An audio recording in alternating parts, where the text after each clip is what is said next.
The words were spoken on a gray afternoon in November, the long drawing room at Hartmere Hall, with the rain streaking the tall windows and the fire dying untended in the grate.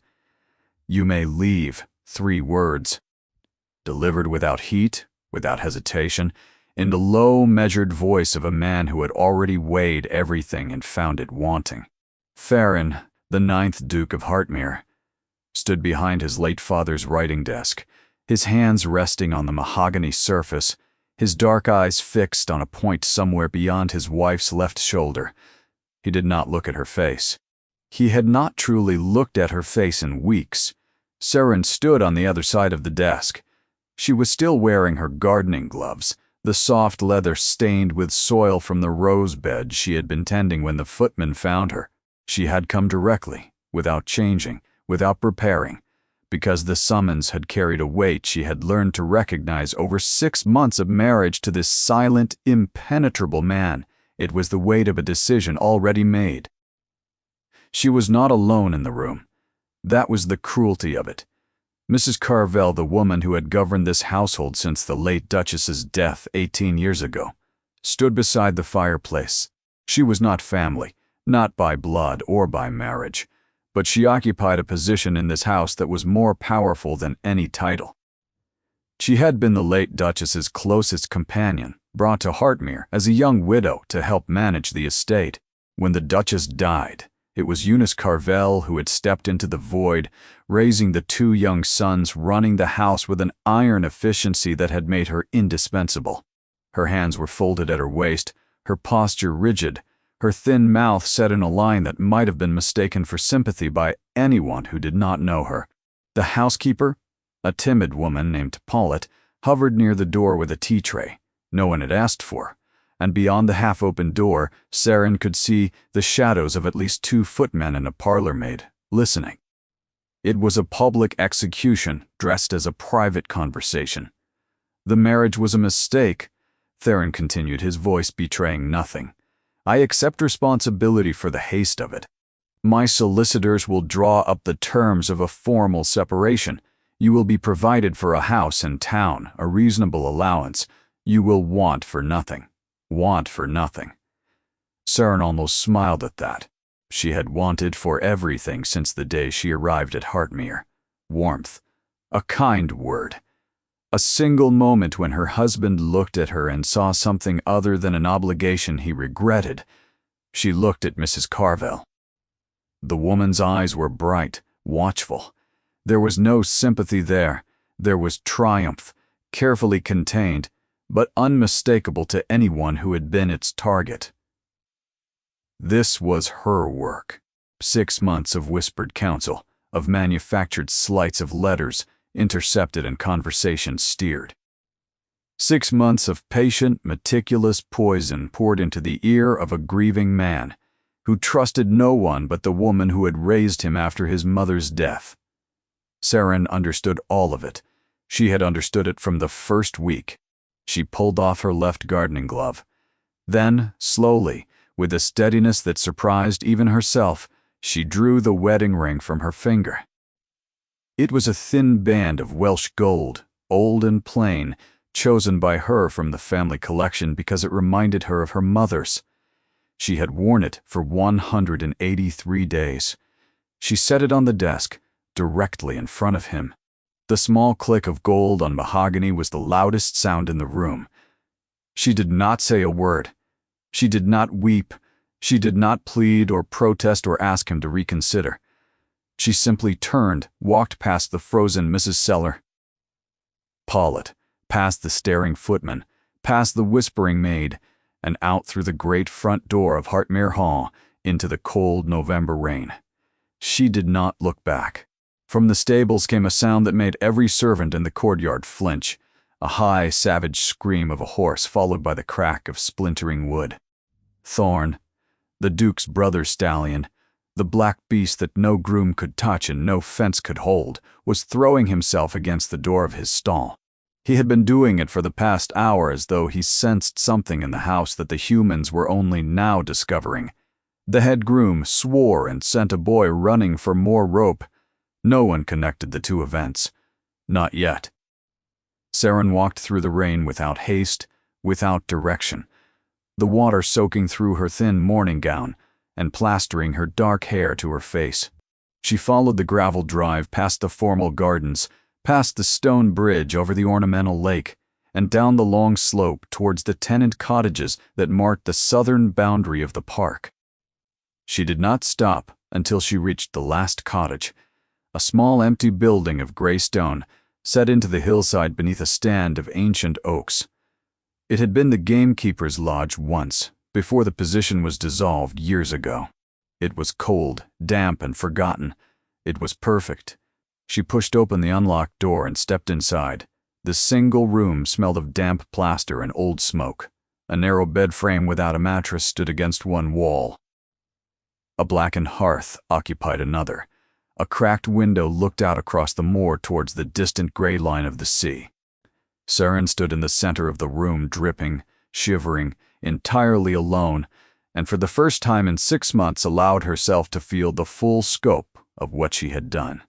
She had walked into a duke's household under a borrowed name.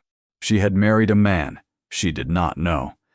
She had endured half a year of isolation, suspicion, and quiet hostility, all for a purpose she had not yet achieved. And now she had been cast out, publicly and irreversibly, before she could find the one thing she had come for. She pressed her back against the cold wall and slid down to the floor.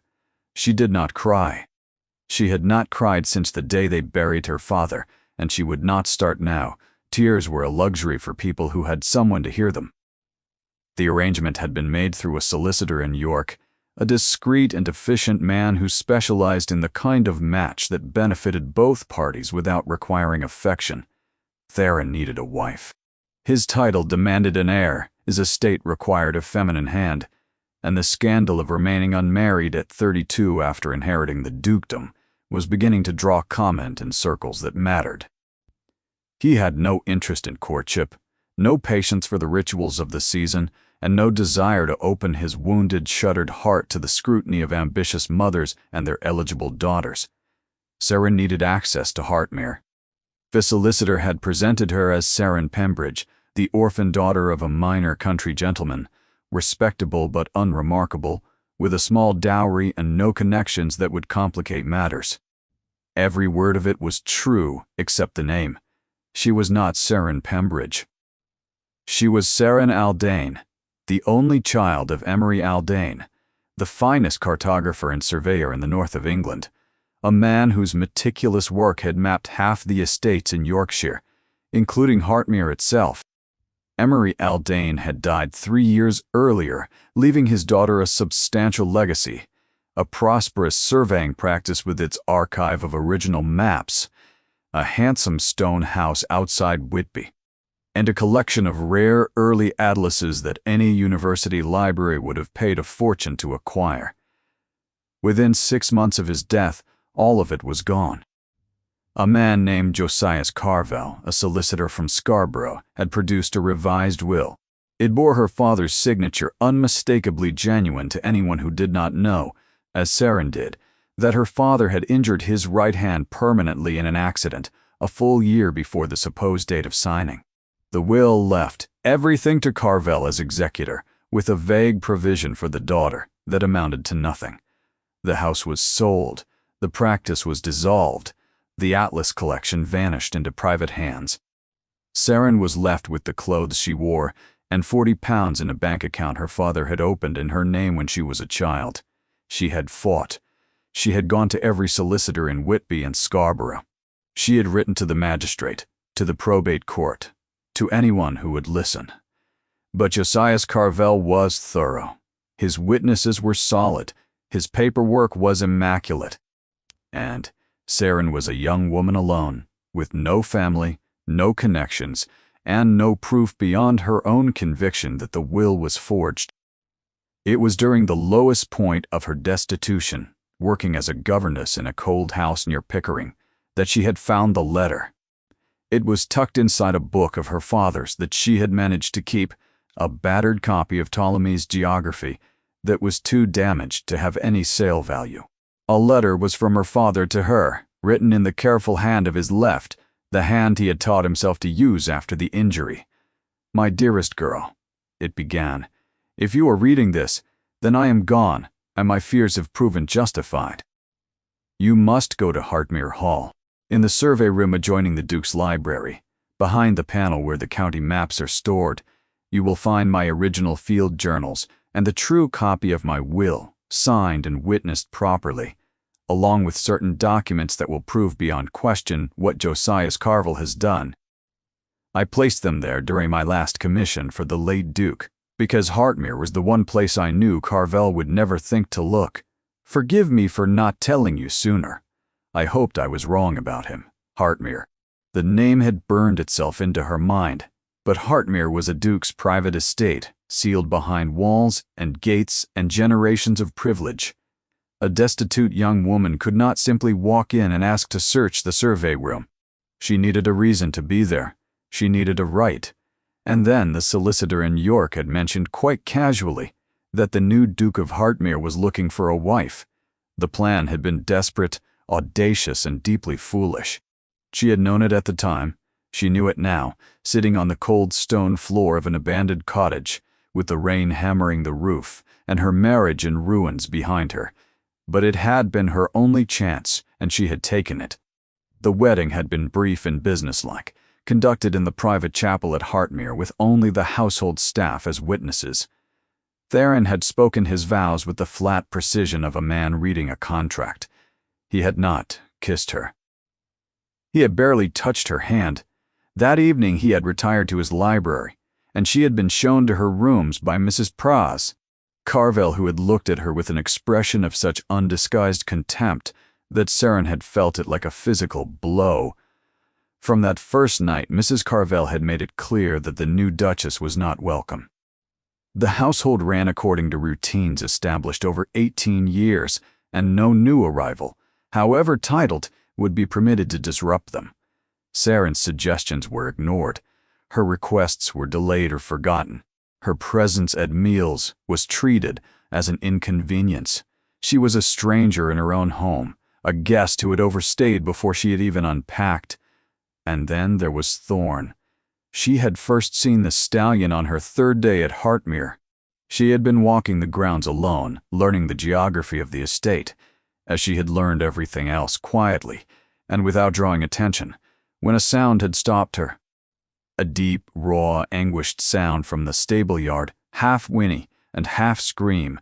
She had followed it to a paddock at the far end of the stables, separated from the others by a double fence. Inside, pacing in furious circles, was the largest horse she had ever seen. He was coal-black, 17 hands at least, with a neck as thick as a barrel and legs that struck the ground like hammers. His coat was dull and matted. His mane was a wild tangle. A long, ragged scar ran from his left eye to his nostril, giving his face a permanent expression of fury. 2 grooms stood at a safe distance, watching him with the wary respect of men who had learned their lessons painfully. "That is Thorne," one of them had said when he noticed her. "His late lordship's horse, Lord Leander's." He had crossed himself, a quick unconscious gesture. "Nobody goes near him, your grace. Not since the accident. Lord Leander, the Duke's younger brother. Dead 18 months earlier, drowned, crossing the River Alnin during a flash flood on the moors. The horse had made it across. Leander had not. They had found his body 2 miles downstream, tangled in the roots of a fallen elm. Thorne had been found standing on the bank, screaming. Since that day, the stallion had been unmanageable. He bit, he kicked. He threw himself against walls and fences with a violence that had broken 3 stall doors and the arm of a stable boy who had tried to calm him. The head groom had recommended putting him down. The Duke had refused, but he had also refused to go near the animal. Thorne was kept alive, but abandoned, a creature trapped between a death that would have been merciful and a life that offered him nothing. Saren had stood at the fence and watched him pace. She had not moved closer. She had not spoken. She had simply stood, her hands resting on the top rail, her breathing slow and even. After a long time, the horse had stopped pacing. He had turned his scarred head and looked at her. Not with fury, not with fear, with something else entirely. A recognition, as though he had been waiting. And she had finally arrived. She had returned the next day. And the next. She never entered the paddock. She never tried to touch him. She simply stood at the fence, present and unhurried, offering him the only thing she had to give, the certainty that she would not leave. On the 7th day, he came to the fence.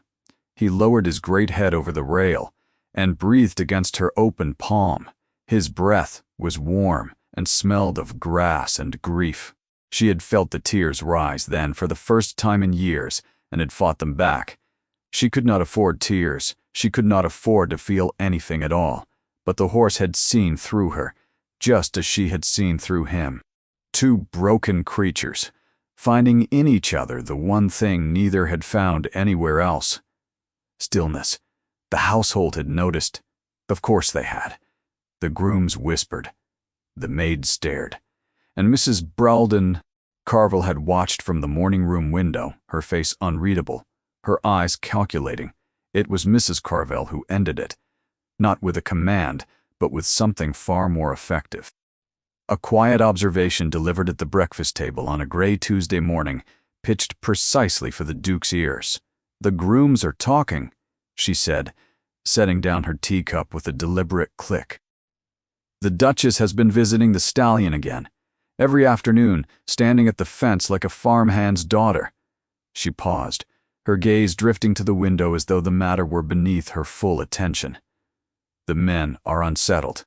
That horse has crippled one boy already. If something were to happen to her, Grace, the scandal would fall on you, Theron.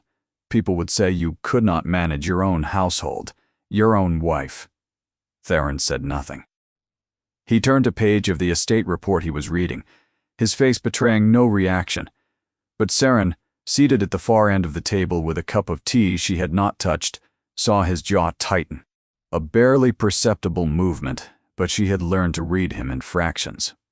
That afternoon, a new instruction was issued through the head groom. No member of the household, including the Duchess, was to approach the stallion's paddock. The fencing was to be reinforced. A screen of hurdles was to be erected around the enclosure to block the view from the main path. Thorn was to be fed and watered by the head groom alone through a slot in the stable wall. The animal was to be treated as dangerous and kept in total isolation. Saren received the news from Pollitt, who delivered it with an apologetic wince and would not meet her eyes.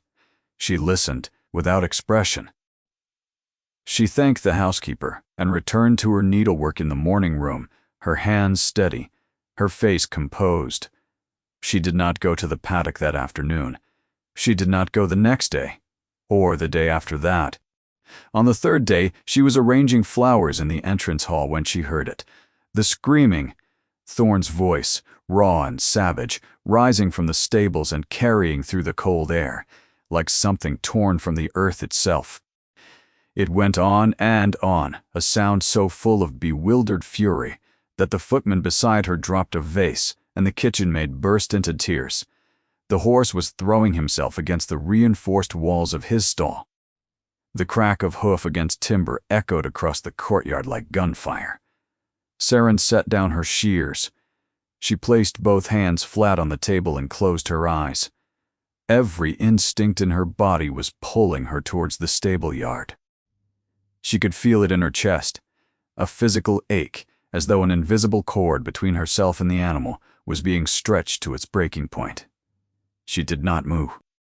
She stood exactly where she was, her eyes closed, her breathing controlled, and she let the screaming wash over her until it subsided into a hoarse, exhausted silence.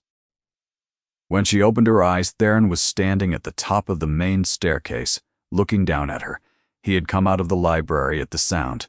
She did not know how long he had been watching. His expression was unreadable, but his eyes stayed on her for a beat, longer than was necessary. Before he turned and disappeared back through the library door, he had seen it. The restraint, the cost of it, and something in the way he had looked at her told Saren that he had understood, even if he could not yet name it, that the woman standing in his entrance hall was not what she appeared to be. The days that followed were the hardest Saren had endured since arriving at Hartmere. With Thorn removed from her life, the quiet rhythm that had sustained her was gone.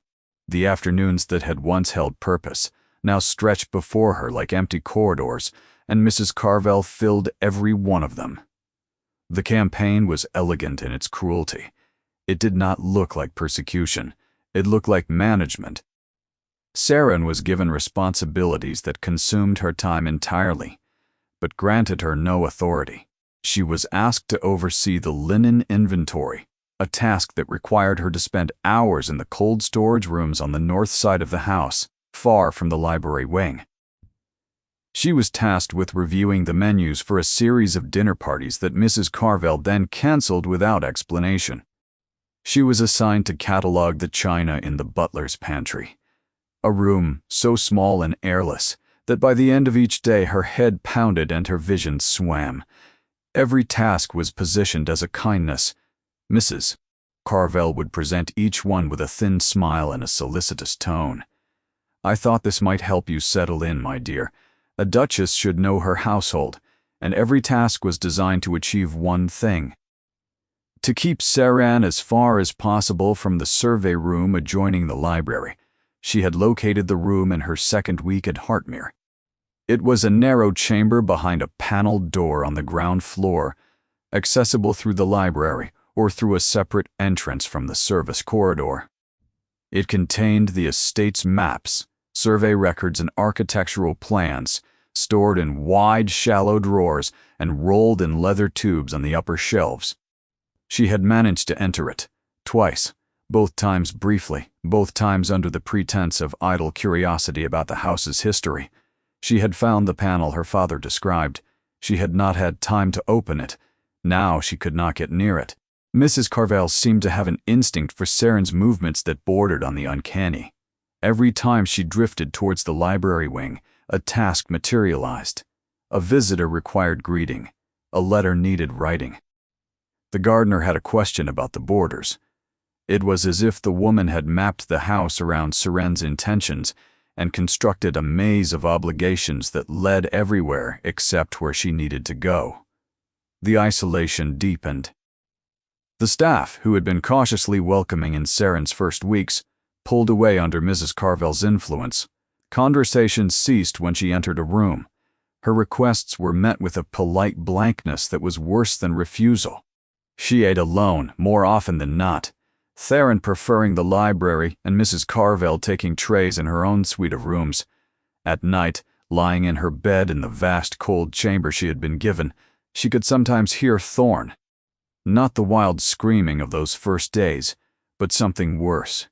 A low, rhythmic striking of hoof against wall, steady and relentless, like a heartbeat, counting down to something final.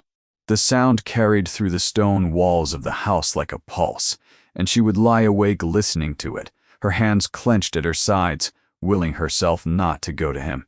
She was losing ground. Every day that passed without reaching the survey room was a day closer to the moment when she would run out of pretexts to stay. Theron had already proposed the separation. Mrs. Carvel was already drawing up terms. If Saren left Hartmere without the documents, she would never get back in. Her father's legacy would be lost forever, sealed behind a panel in a room she could see from her bedroom window, but could not enter. She was running out of time, and she had no one. The carriage arrived on a Friday afternoon, unannounced and unexpected. Saren was in the butler's pantry, her hands gray with dust, counting soup tureens she did not care about, when she heard the commotion in the entrance hall, raised voices, the clatter of luggage, and then a voice she did not recognize, a woman's voice, deep and clear, cutting through the household murmur like a bell through fog. "Where is my godson? And where, for heaven's sake, is his wife? I have driven 4 hours through abominable roads, and I require tea, a fire, and an explanation, in that order." Lady Jessamine Blackthorne had arrived. The Duke's godmother was a woman of 73 who looked 60, and behaved as though age were a rumor she had chosen not to believe. She was tall and straight-backed, with silver hair swept up in a style that had not been fashionable for 20 years and did not need to be, because Lady Jessamine did not follow fashion. Fashion, when it had any sense, followed her. She had been the closest friend of the Duke's late mother, and had stood as godmother at his christening. She had known him since the hour of his birth, and she did not approve of what she saw. "You look dreadful," she told Theron flatly, pulling off her traveling gloves in the entrance hall without waiting to be shown to a room. "You look 10 years older than your age. You look like a man who has been living on nothing but duty and bad counsel." Her sharp blue eyes moved past him to Mrs. Carvel, who stood in the doorway of the drawing room with a face like granite. "Eunice, still here, I see. Lady Jessamine. What a surprise!" Mrs. Carvel's voice could have frozen the lake. "I dislike surprises," Lady Jessamine replied, "which is why I am here. I received a letter from Dr. Ainsley. He tells me the young stallion is being starved of company and is destroying himself in his stall. He tells me the new Duchess is being treated as an unwanted guest in her own home. And he tells me you are considering a separation after barely 6 months of marriage."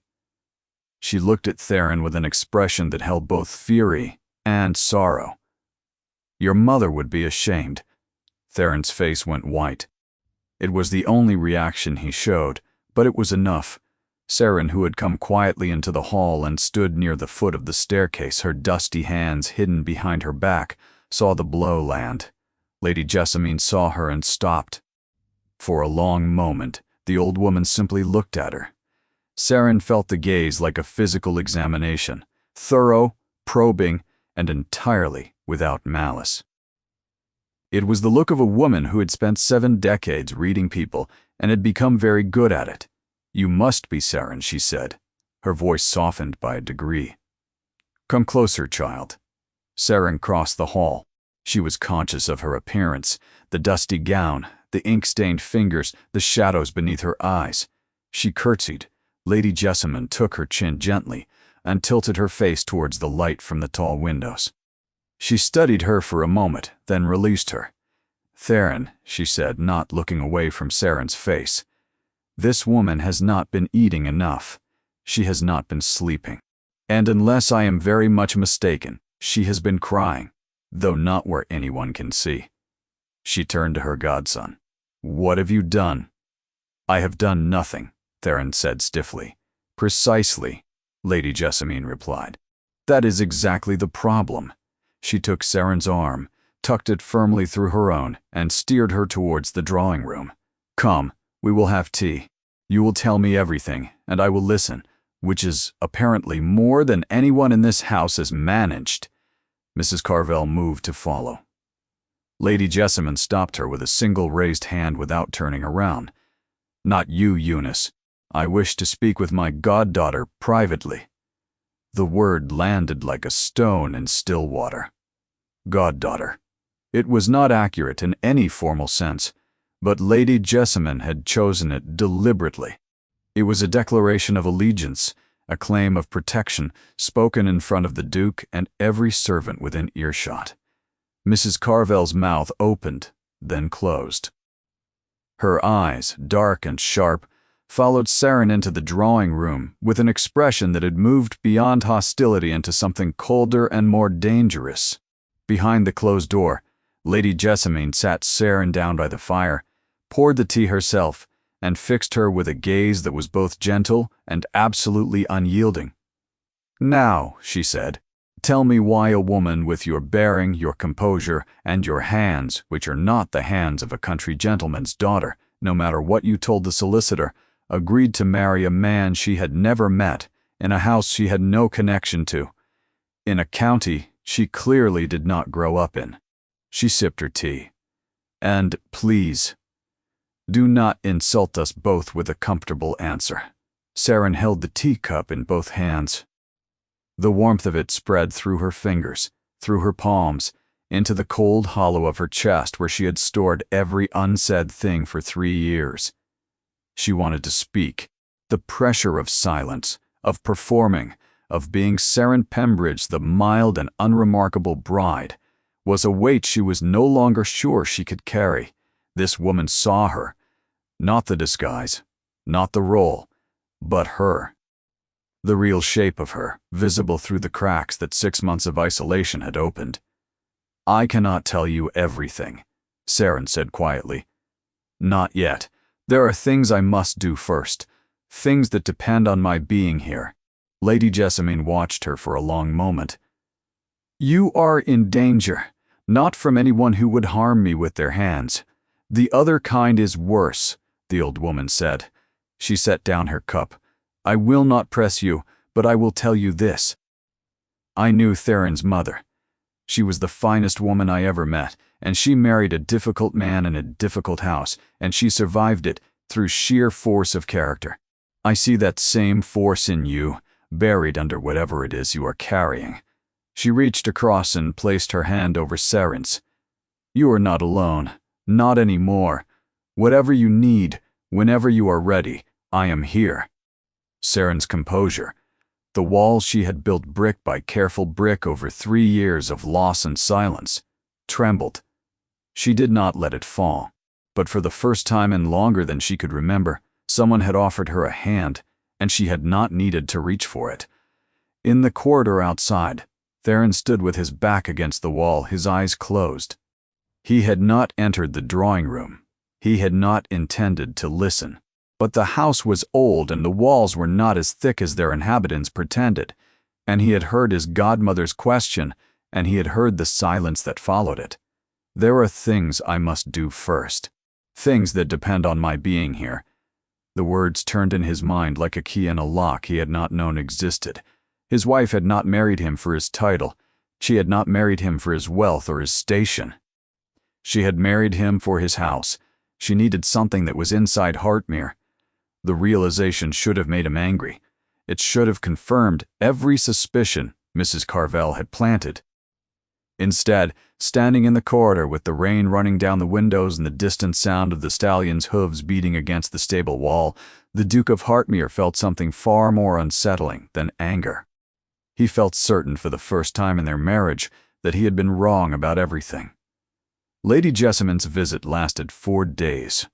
In that time, the atmosphere at Hartmere shifted like a weather front moving across the moor. Doors that had been closed were opened. Meals that had been solitary became communal. The old woman insisted on dining with both Theron and Saren, and she filled the silences that had calcified between them with stories, observations, and the kind of sharp, affectionate honesty that neither of them had experienced in years. She did not mention the separation again.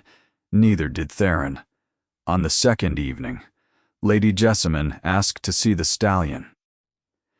The request was delivered at dinner casually, between a remark about the pheasant and a question about the tenant farms.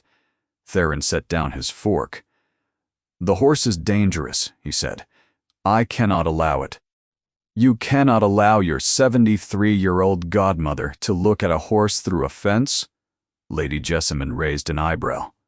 "I am not proposing to ride him, Theron. I am proposing to look at him. There is a difference."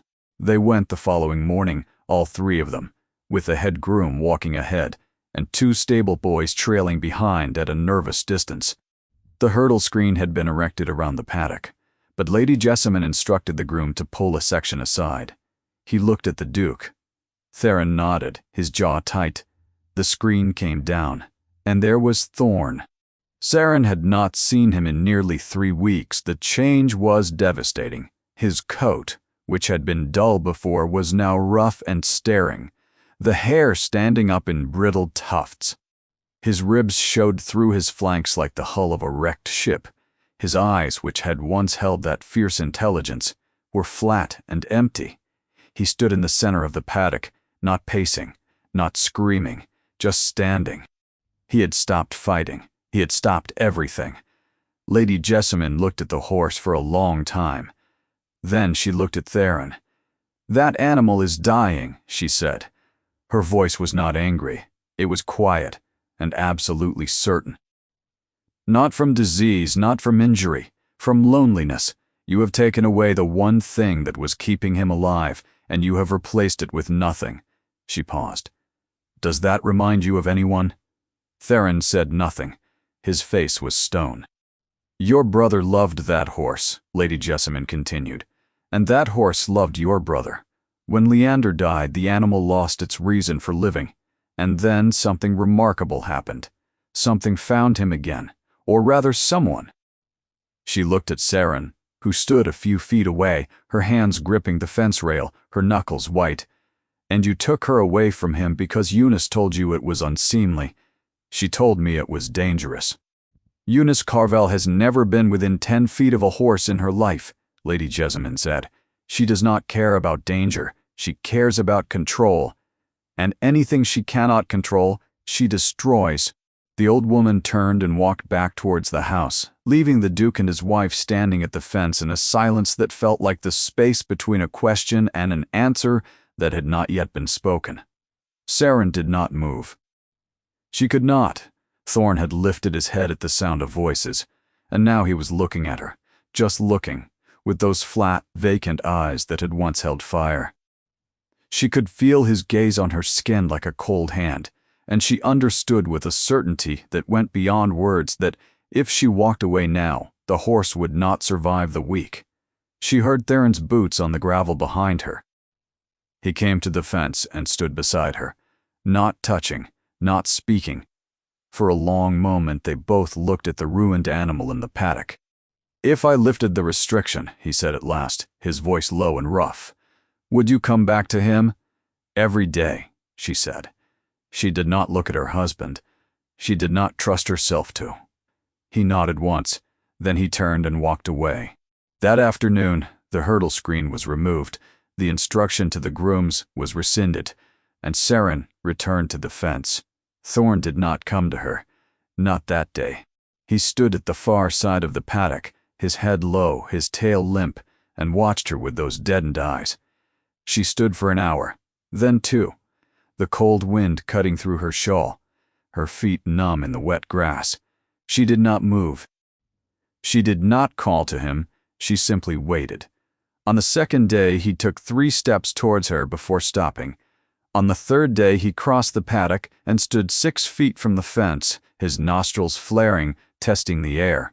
On the 4th day, the day before Lady Jessamine's departure, Thorn came to the rail and pressed his scarred face against Saren's open hand, and she felt his breath and the warmth of him and the slow, exhausted surrender of an animal choosing to trust again. She pressed her forehead against his and whispered something that no one heard. That evening, Lady Jessamine found Saren alone in the small sitting room off the morning room. It was the one place in the house that felt like it might have belonged to a real person rather than a dynasty. The furniture was worn and comfortable.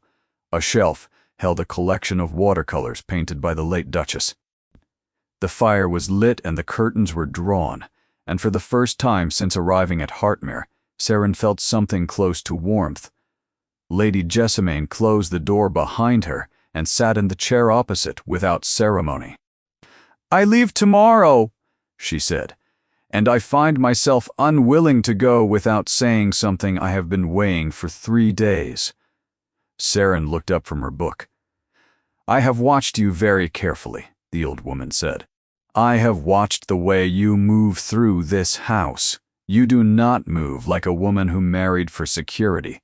You move like a woman who is looking for something." She held up a hand before Saren could speak. "I do not need to know what it is, but I need you to know that I see you, child, not the name on the marriage register, not the role you have taken on. You." She leaned forward, her blue eyes fierce and tender at once. "Eunice Carvel has held this house in her grip for 18 years.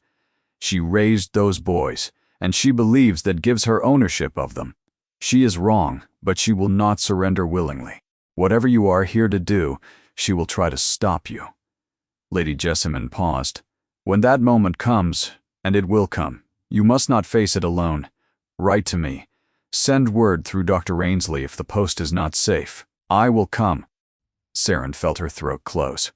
"Why?" she managed. "You do not know me." "I know enough," Lady Jessamine said simply. "I know that a horse who has trusted no one for 18 months trusts you. I know that my godson, who has not truly seen another human being since his brother drowned, cannot stop watching you when he thinks no one is looking. And I know that Eunice Carville is afraid of you, which tells me everything I need to know about who you really are."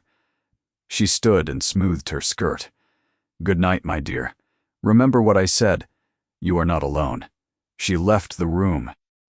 Saren sat by the fire, the book forgotten in her lap, and let the old woman's words settle into the hollow places inside her like water into parched earth. The news of the lifted restriction moved through the household like water through cracks in stone. The Duchess was back at the paddock. The stallion was eating again. The Duke had personally ordered the change. Mrs. Carville said nothing about any of it, which was, in the silent language of the house, far more alarming than if she had raged.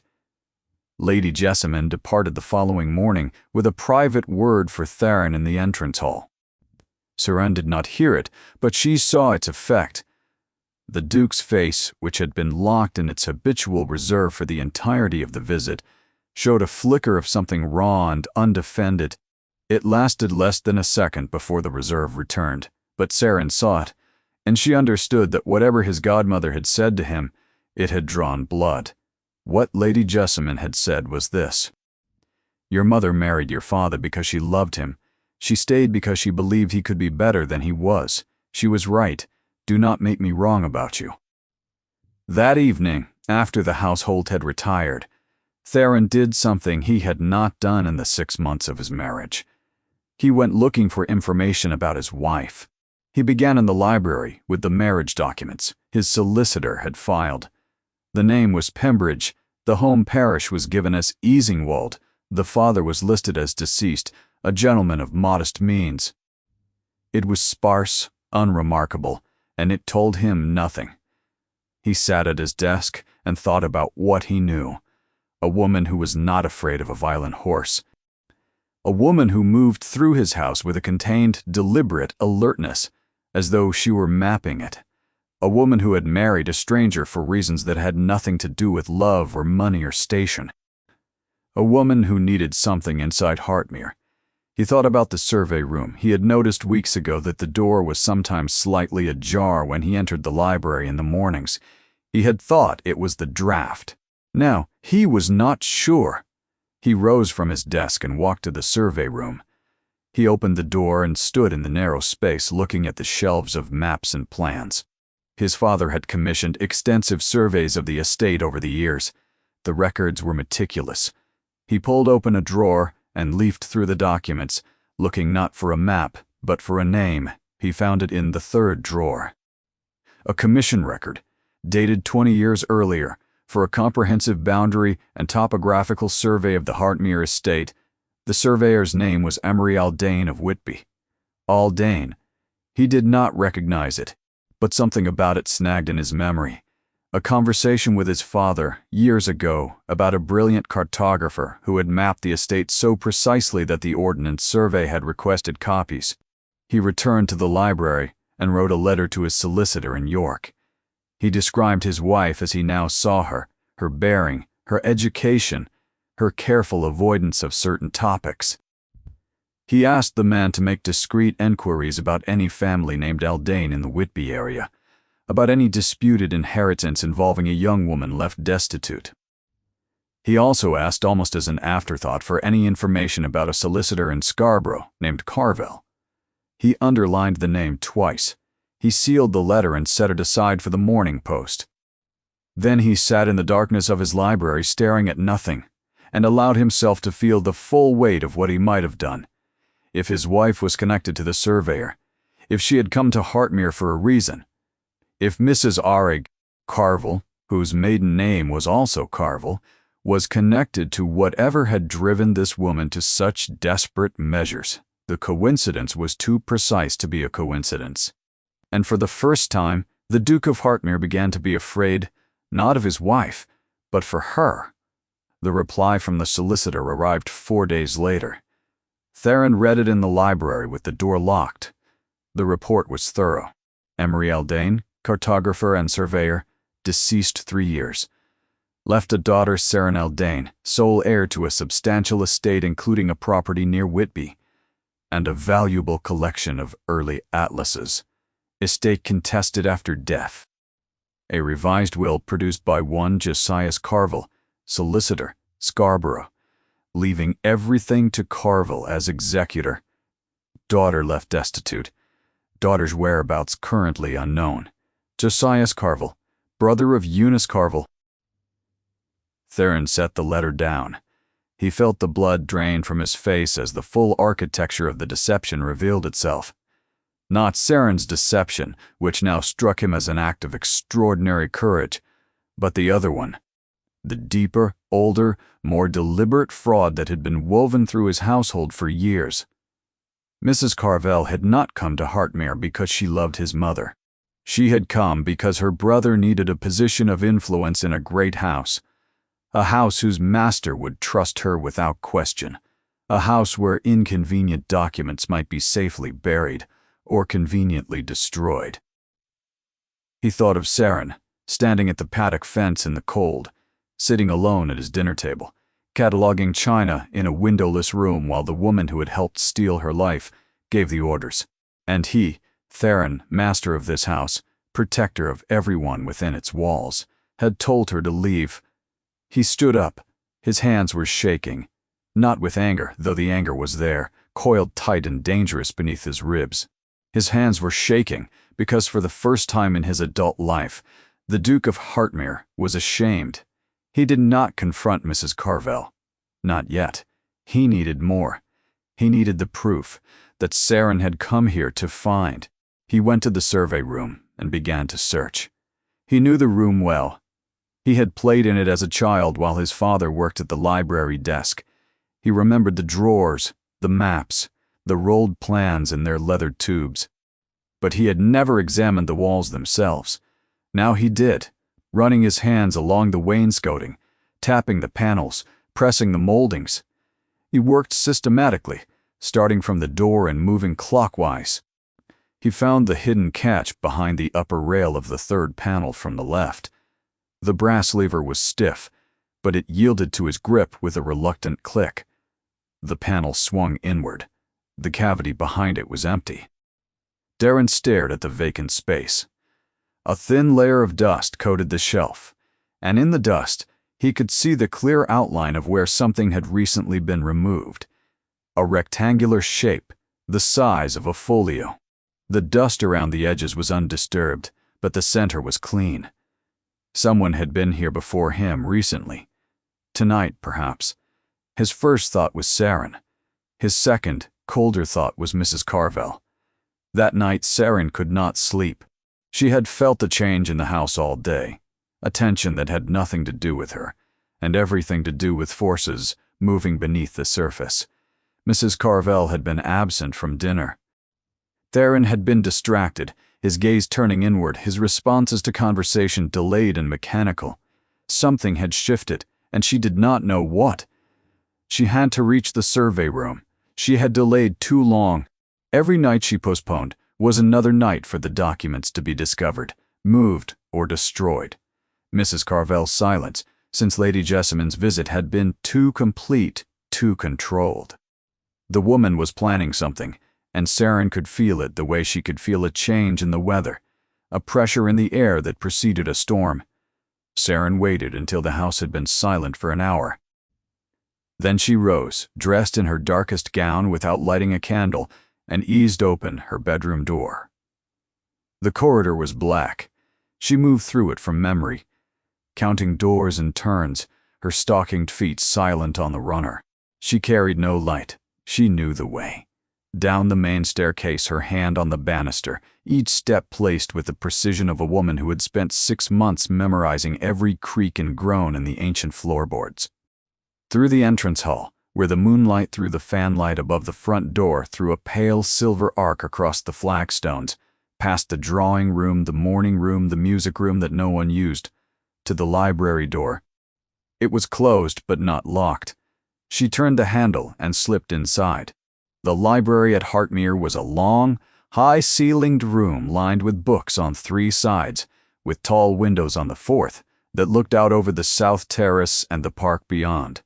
In the darkness, it was a cathedral of shadows, the spines of 10,000 books catching the faint moonlight in dull glimmers of gold and leather. The embers in the fireplace had burned down to a faint orange glow, barely enough to see by.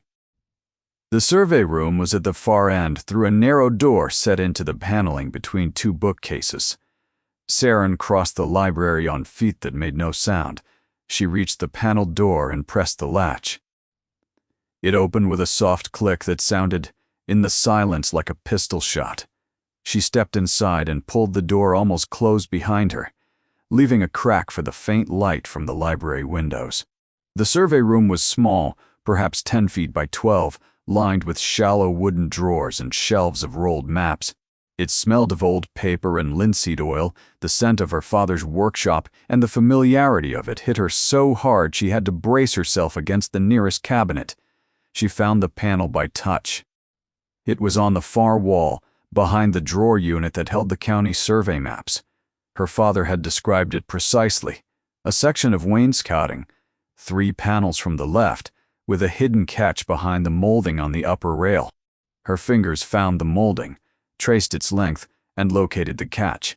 A small brass lever, stiff with years of disuse. She pressed it. Nothing happened. She pressed harder, her thumb white with the effort. The mechanism resisted, then gave with a reluctant click. The panel shifted inward by half an inch. She hooked her fingernails into the gap and pulled. It swung open. Behind it was a shallow cavity in the wall, no deeper than a bookshelf. And inside, wrapped in oilskin and tied with cord, was a package. Saren's hands were shaking so badly she could barely grip it. She lifted the package out and held it against her chest. It was real. After 3 years of grief and destitution and desperate planning, it was real. Her father's voice, his careful, loving, meticulous voice, seemed to speak to her from the dusty air. "I placed them there for you." She was so consumed by the moment that she did not hear the footstep behind her. "Put it down," the voice came from the doorway of the survey room. It was not Theron's voice. It was a woman's, cold, precise, and trembling with a fury that had finally found its outlet. Mrs. Carvel stood in the narrow doorway, a candle in one hand, its flame throwing her shadow huge and grotesque against the map-lined walls. Her face was a mask of white rage. "I knew it," she said, her voice barely above a whisper. "I knew from the moment you walked into this house that you were not what you claimed, a country gentleman's orphan, a convenient bride." She took a step into the room. "You are Emery Aldane's daughter." Saren did not move. The package was pressed against her chest, her arms wrapped around it as though it were a living thing she was shielding from harm. Her heart was hammering so violently, she was certain Mrs. Carvel could hear it. "Put it down," Mrs. Carvel repeated. "Those papers are the property of this estate. You have no right to them." "They are my father's," Saren said. Her voice came out steady. She did not know how. "They were placed here for safekeeping. They belong to me. They belong to no one. Your father is dead. His affairs were settled by my brother, legally and properly.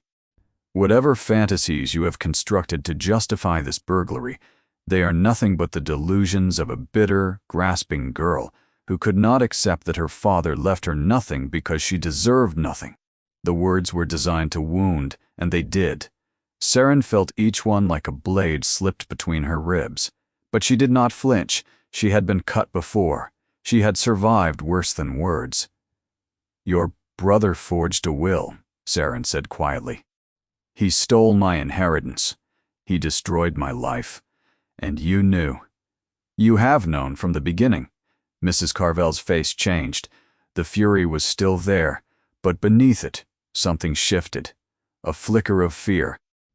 It was there and gone in an instant, but Saren saw it, and it told her everything she needed to know. "Give me the package," Mrs. Carvel said, extending her hand. "Give it to me now, and I will allow you to leave this house tonight with your reputation intact. Refuse, and I will wake the Duke and tell him I found you stealing his estate maps, his private property. You will leave Hartmere in disgrace. You will have nothing." Again, Saren looked at the outstretched hand. She looked at the candle flame, steady and pitiless.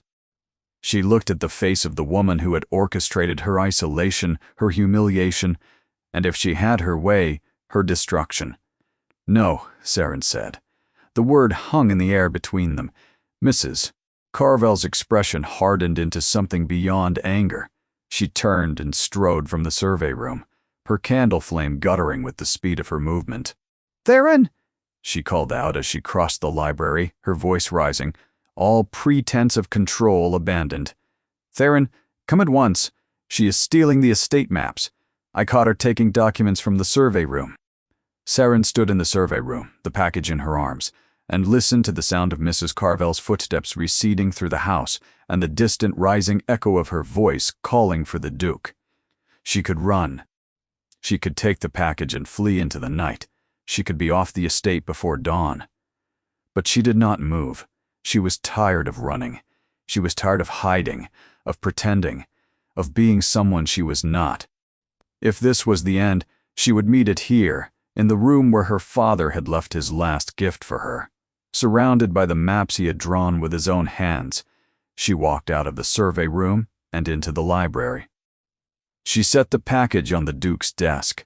She sat down in the chair opposite, folded her hands in her lap and waited.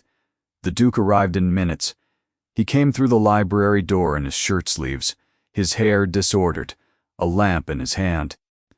Mrs. Carvel was behind him, her face flushed with righteous vindication.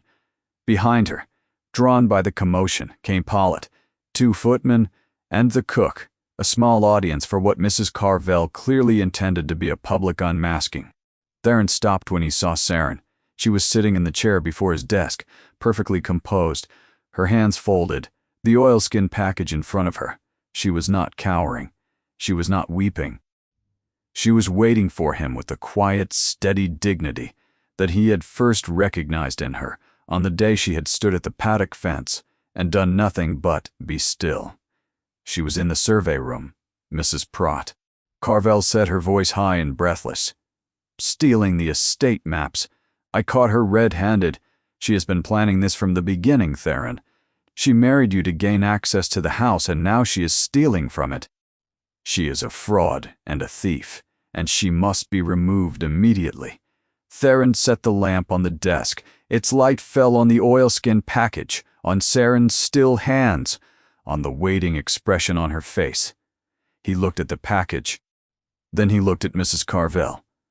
"You say she was stealing estate maps," he said. His voice was very quiet. "I saw her with my own eyes." "Then you will be surprised to learn that I searched the survey room myself this afternoon," Theron said. "Every drawer, every shelf, every map is accounted for. Nothing belonging to this estate is missing." He paused. "That package does not contain estate maps, Mrs. Carvel. And you know it." The color drained from the older woman's face. Her mouth opened, but the rehearsed accusation had been cut from under her, and the silence that replaced it was damning. Theron turned to Saren. "Open it," he said. Not a command, a request. Saren untied the cord and unwrapped the oilskin with steady hands. Inside was a leather folio cracked and stained with age, and beneath it a bundle of papers tied with a faded blue ribbon. She opened the folio first and laid it flat on the desk. Theron looked at the documents, field journals in a precise, elegant hand, annotated with measurements and coordinates, each page headed with a name and a date. The name was Aldane. "These are survey records," Theron said slowly. He already knew. He had known since the solicitor's letter. But he needed her to say it, here, in front of them all. "My father's," Saren said. "Emery Aldane. He was the surveyor who mapped this estate for your father 20 years ago. He left those documents here for safekeeping, hidden behind a panel in the survey room, because he feared that a man named Josias Carville intended to steal his legacy. She paused. The silence in the room was absolute. Josias Carville is Mrs. Carville's brother. Every head in the room turned to the older woman. Mrs. Carville's face had gone the color of ash. Her mouth worked, but no sound came out. Her hands, which had been clenched at her sides, began to tremble. Theron untied the blue ribbon and spread the remaining documents on the desk. A will, handwritten, dated, and witnessed by two names in her father's careful left-handed script, a deed of title for the house outside Whitby. A letter from Emery Aldane to the 9th Duke of Hartmere, Theron's own father, explaining everything. The forged will, Carville's scheme, the hidden documents, and a final, desperate plea. If my daughter ever comes to you, my lord, please help her. She is all I have, and I fear I will not be here to protect her. Theron read the letter twice. Then he set it down on the desk and stood very still, his hands flat on the mahogany, his head bowed. The lamp flame flickered in a draught from the window, sending shadows dancing across the walls of books. When he raised his head, his face had changed. The guarded reserve, the carefully maintained distance he had kept for as long as anyone at Hartmere could remember, was gone. In its place was something raw, exposed, and utterly unguarded. It was not anger, though anger was there, deep and controlled, burning beneath the surface. It was shame. "Your name," he said. His voice was barely audible. "Your real name. Theron Aldane." He closed his eyes. 1 second. 2. When he opened them, he looked at Mrs. Carville. "Did you know?" he asked. The question was quiet, but it filled the room. "Theron, I assure you, I had no idea that this woman was. Did you know what your brother did?" The silence that followed was the longest of Theron's life. She watched Mrs. Carville's face as the woman calculated, weighed, and discarded every possible response. She watched the moment when the calculation failed, when the weight of the evidence on the desk and the look in the Duke's eyes made deception impossible. "He told me the father owed him money," Mrs. Carville whispered. "He said the will was genuine. He said the girl was troublesome and ungrateful, and that she had been provided for." "Provided for," Theron repeated. The words were flat, drained of everything except a cold surgical precision. She was cast out with nothing. She was forced into service. She was driven to marry a stranger in order to gain access to her own father's documents. He picked up the letter from the desk. "My father was asked to protect her. He failed. I was asked, by implication, to continue that protection. I failed. And you, the woman who raised me, who sat at my table, who counseled me to cast out my own wife, you profited from her destruction." Mrs. Broft, Carville's self-possession shattered. It did not crumble gradually. It broke all at once, like a pane of glass struck by a stone, and what was behind it was not grief or remorse, but a terrible, naked smallness.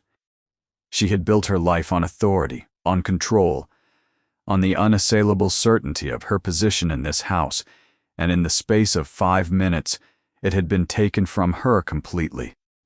"I did not know," she said again, but the words had no force.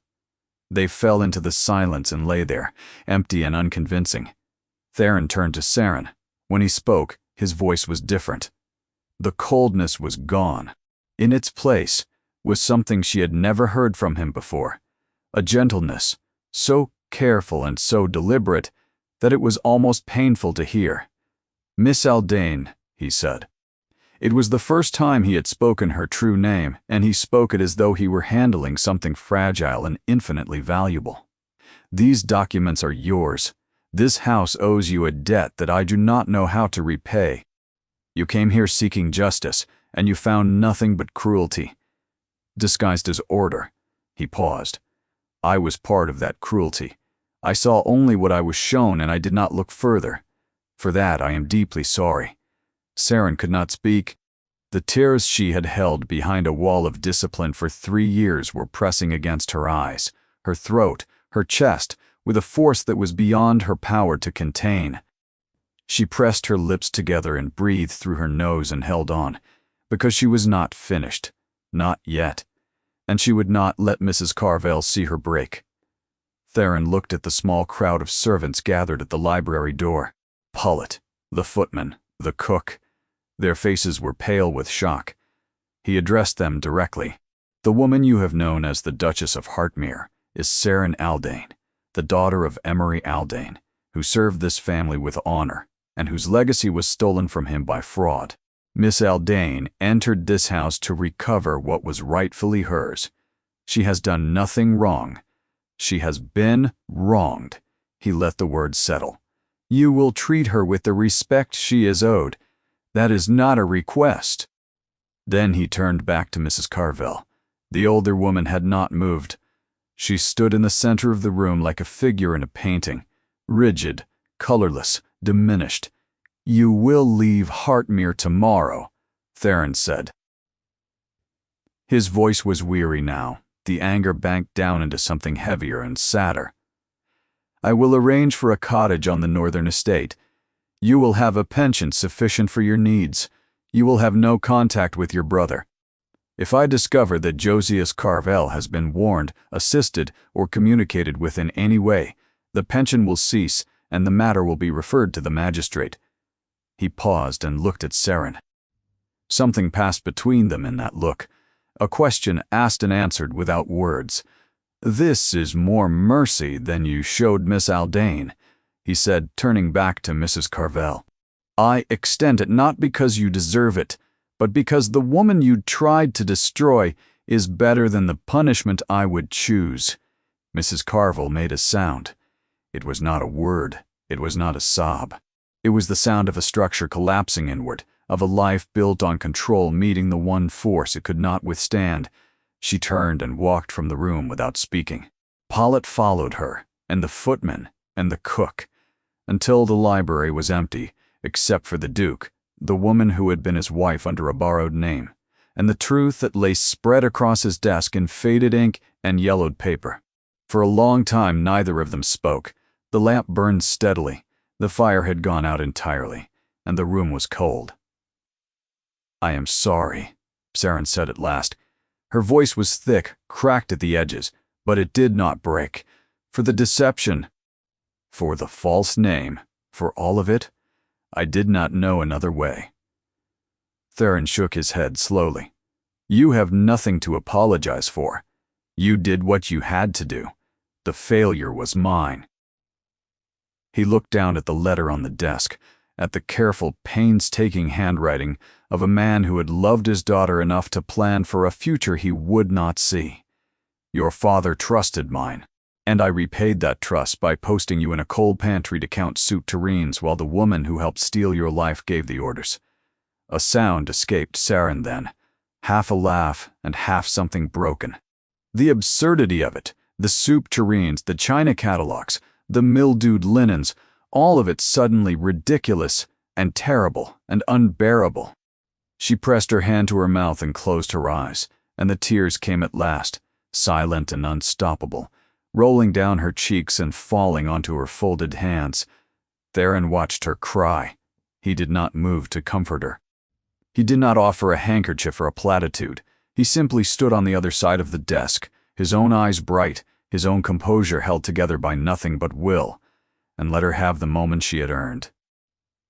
When the tears subsided, she wiped her face with the back of her hand, a gesture so unguarded, so entirely without performance, that it struck him harder than anything she had said.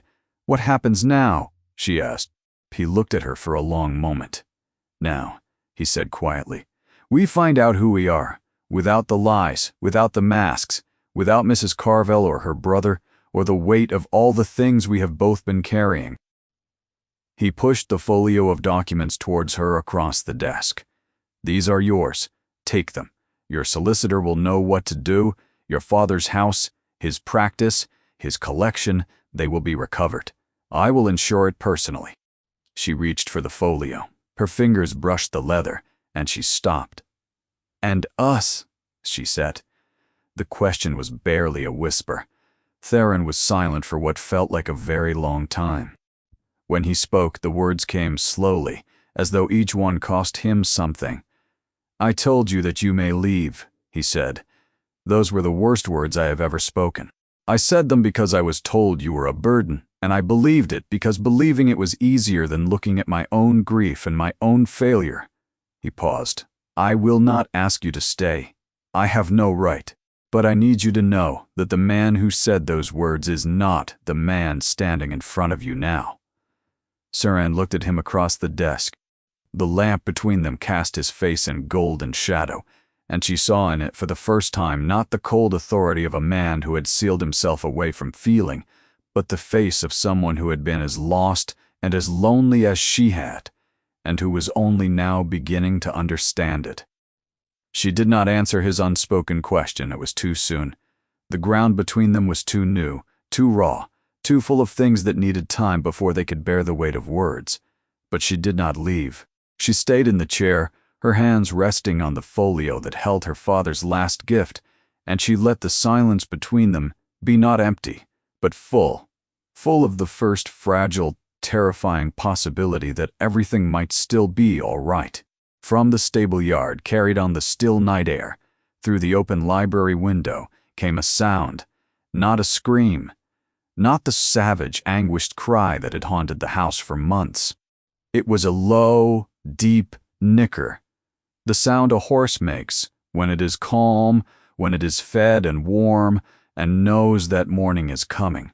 Thorn was quiet, the house was quiet, and for the first time since she had walked through its doors, Saran Aldain felt as though she might, at last, be home. 8 months had passed, and summer had come to Hartmere. The moorland, which in winter had been a vast expanse of iron gray and black, was now a rolling sea of heather and wild grass, purple and gold under a sky so wide and blue it seemed painted for the occasion. The house itself had changed.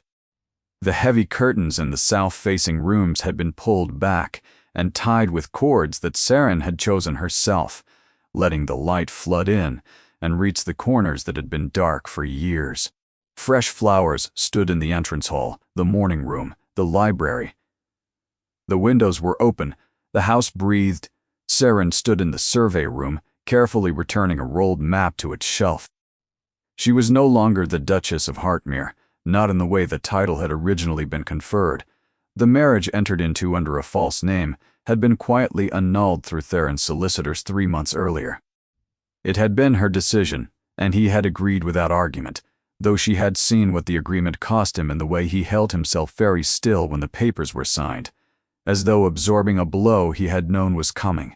She was now the estate's cartographic archivist, a position Theron had created for her with a formality that had made her want to laugh and weep in equal measure. She occupied a bright suite of rooms in the east wing, furnished with pieces she had chosen from the house's attics. Her father's field journals were arranged on a shelf above her writing desk, restored to their proper order. The deed to the house in Whitby was in the hands of her solicitor, and the legal proceedings against Josias Carville were advancing steadily through the courts. She was, for the first time in 3 years, herself. Saran Aldain, her father's daughter, with her name and her inheritance and her future restored.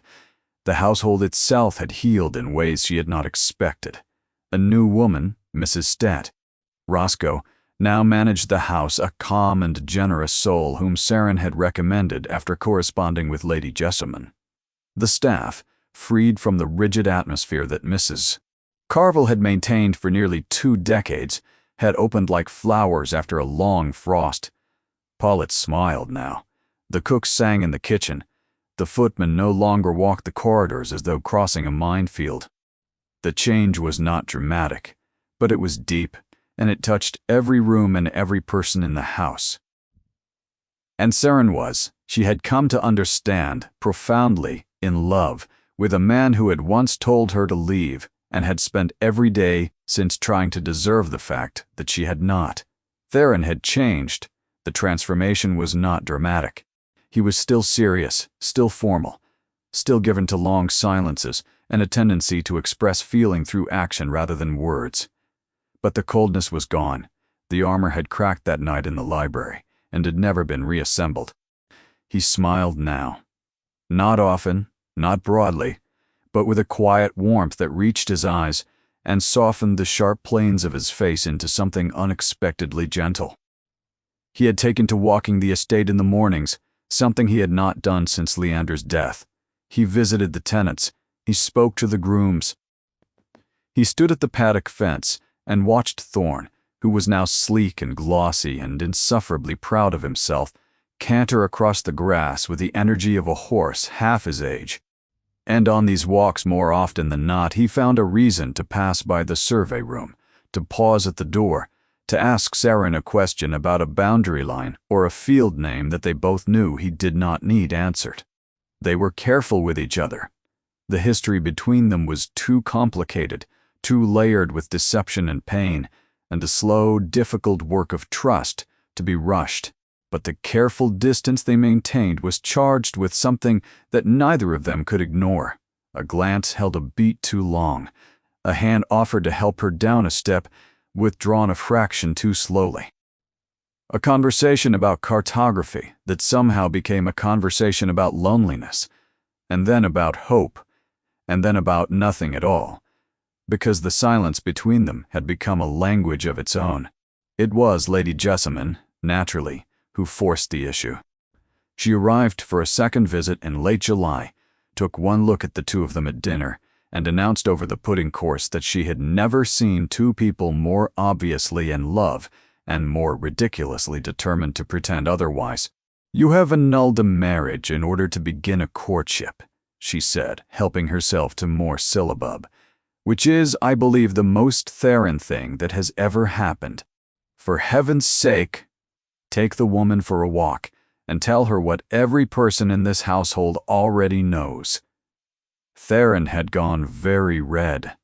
Saren had studied her plate with intense concentration. Lady Jessamine had finished her syllabub and retired to bed, her work done. The walk happened the following morning. Theron appeared at the survey room door in his riding coat, his expression carefully neutral, and asked if she would like to see the new boundary stones on the south ridge. It was a transparent excuse, and they both knew it, and neither of them mentioned it. They walked across the park and up through the heather to the ridge, where the land fell away in a long sweep of green and purple towards the distant silver thread of the river. The larks were singing high above them, invisible against the blue, and the air smelled of warm earth and wild thyme. Thorn followed them at a distance, grazing as he went, his black coat gleaming in the sun. He had learned to walk free on the estate, following Saren like a vast glossy shadow, and the sight of the former Duchess crossing the parkland with a 17-hand stallion ambling at her heels had become one of the quiet wonders of Hartmere. They reached the ridge and stood looking out over the valley.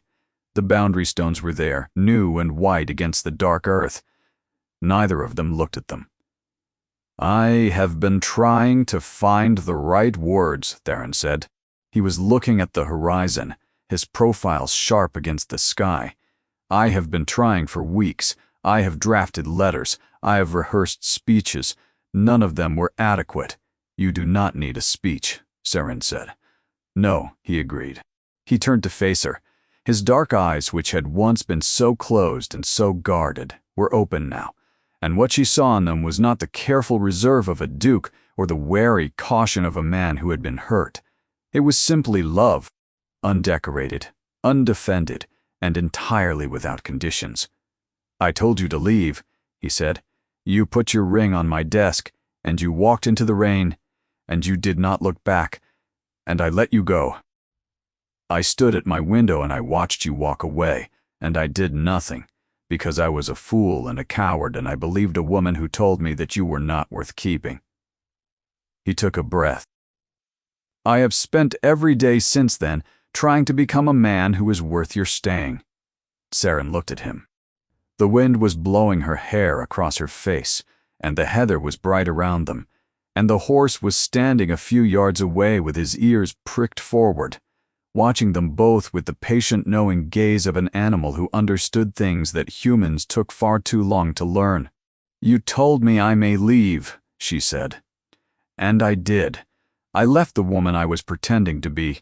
I left the lies and the borrowed name and the marriage that was built on necessity." She paused. "I never left you. I was always here." Theron reached out and took her hand. His grip was warm and firm, and she felt in it the same thing she had felt in Thorn's breath against her palm that first day at the paddock fence. The vast, quiet, unmistakable certainty of something that had been waiting to begin. "Then stay," he said. "Not as my archivist, not as my obligation. Stay as yourself, a Seren Aldane, and let me earn the right to ask you properly this time, with your real name and mine, whether you would consider sharing this ridiculous, beautiful, impossible life with me." She smiled. It was the first real smile she had given him. Unguarded, unplanned, and full of a joy so fierce it frightened her. "I have been waiting," she said, "for you to ask." Thorn, who had been standing motionless watching the two figures on the ridge with the infinite patience of a creature who had survived grief and silence and come out the other side, walked forward and pressed his great scarred head gently against their joined hands. His breath was warm, his eyes were calm, and the sound he made, deep and low and rumbling, was not a whinny or a nicker but something older and more elemental, the sound of an animal at rest, surrounded by the people who had saved him, in a place that was, at last and for all of them, home.